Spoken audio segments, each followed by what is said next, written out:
1893 में अंग्रेज़ दौर जे हुकूमत में जेका नौशहर अफरोज़ अंदर कलेक्टर ऑफिस तमीर कई वई, जंहिंखे हली करे पोइ मुख़्तियारकार ऑफिस में जेको आहे तब्दील कयो वियो, जेका हींअर खंडरात जो ॾेई रही आहे। जी बेध्यानी सबबु ही तबाही जो शिकार आहे।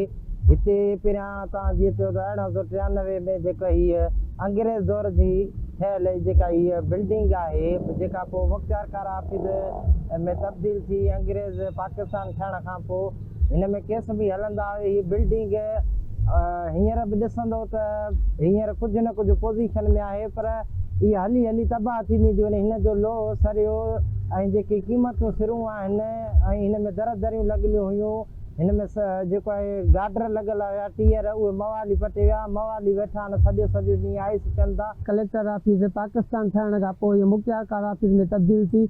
उन खां पोइ हिन जो जेको लोहो आहे क़ीमती, उहो चोरी थियणु लॻो आहे। हिन वक़्तु इहा सॼी बिल्डिंग ज़बून हालत जो शिकार आहे।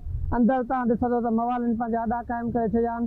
असांजो हुकूमत सां इहो ई मुतालबो आहे त हिन बिल्डिंग जी मरामती कमु शुरू कयो वञे ऐं इहा सकाबत खाते हवाले कयो वञे, जीअं की कमु अची सघे। 93 जी ठहियल ही कलेक्टर ऑफिस पाकिस्तान हुकूमत थियण खां पोइ मुख़्तियारकार ऑफिस में तब्दील थी।